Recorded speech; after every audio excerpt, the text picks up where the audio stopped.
Hello guys, for tonight video guys ay magluluto tayo ng ulam. Bumili kasi sila ng isda guys, kaya iyan lulutuin natin.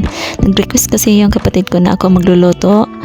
At ayan guys, anuhin muna natin, chop muna natin tong mga lamas guys. Tuin nga pala natin guys is sinabawang isda. Kasi maulan-ulan guys, ayan. Ayan na guys, tapos na, tilagay na natin tong mga lamas.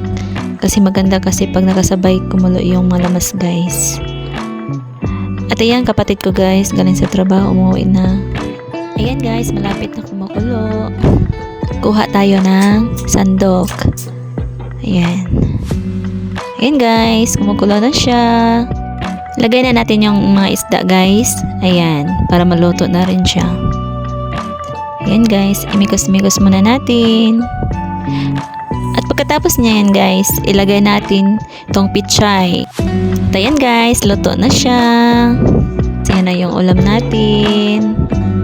Kakain na tayo guys. Andito nga pala yung maliit guys, oh, tumabi sa akin. Kasi nanonood siya ng cellphone guys. Ayan. Pinayagan ko na lang manood para kumain lang siya. Ayan guys, oh, kumain talaga siya guys, oh. Ayan. Kain tayo guys. Fast forward tayo guys para mabilis yung video natin. Enjoy your watching guys.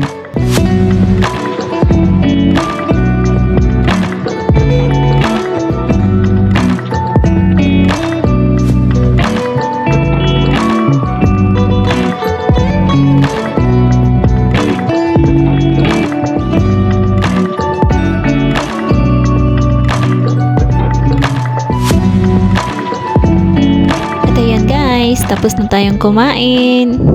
Ubos yung sabaw guys. Ito yung mga buto-buto ipakain natin sa pusa.